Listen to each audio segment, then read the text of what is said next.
Serikali ya Tanzania imewaonya watu wake dhidi ya kusambaza picha na kanda za video kuhusiana na matukio yaliyoshuhudiwa wakati na baada ya uchaguzi uliofanyika mwishoni mwa mwezi Oktoba.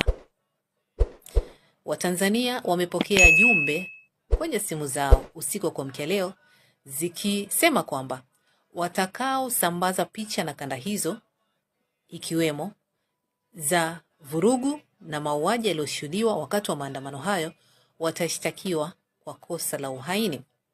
Unafahamu kosa la uhaini ni kosa gani?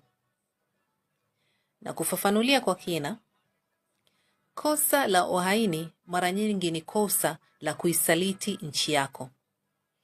Mtu hushtakiwa kwa kosa la uhaini anapojaribu kuipindua serikali, kuendesha vita ndani ya nchi au kumsaidia adui wa taifa kwa njia yoyote ile.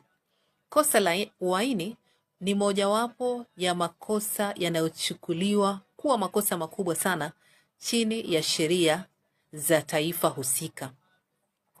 Na anayeshtakiwa kwa kosa la uhaini mara nyingi hupewa adhabu kali, ikiwa ni pamoja na kifungo cha maisha au kifo kulingana na sheria za nchi.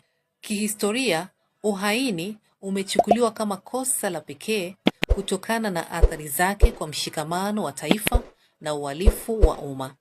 Hiyo ndio maana fupi tu ya kosa la uhaini, lakini